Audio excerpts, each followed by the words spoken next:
One decision will bring you knowledge, growth, and excellence. We focus on quality education, highly qualified professors, and world-class infrastructure. Joy University.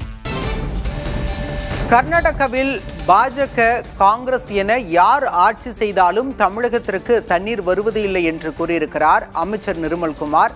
அவர் செய்தியாளர்களுக்கு அளித்த பேட்டியின் போது இவ்வாறு கூறியிருக்கிறார். அவர் பேசியதை பார்க்கலாம்.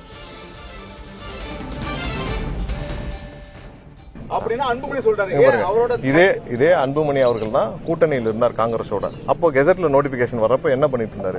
So interstate இஷ்யூல நமக்கு இருக்கிற ஒரே தீர்வு உச்சநீதிமன்றம் தான்.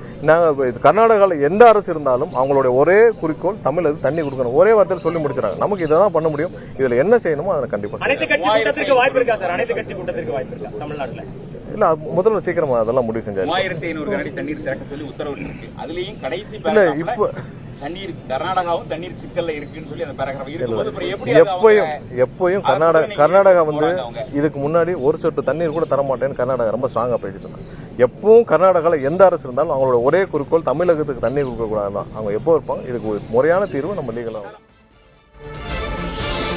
மேகதாது பிரச்சினை தொடர்பான கேள்விக்கு அமைச்சர் நிர்மல்குமார் பதிலளித்தார். உச்சநீதிமன்றத்தை நாடுவதே ஒரே தீர்வு என்றும் அவர் குறிப்பிட்டிருக்கிறார்.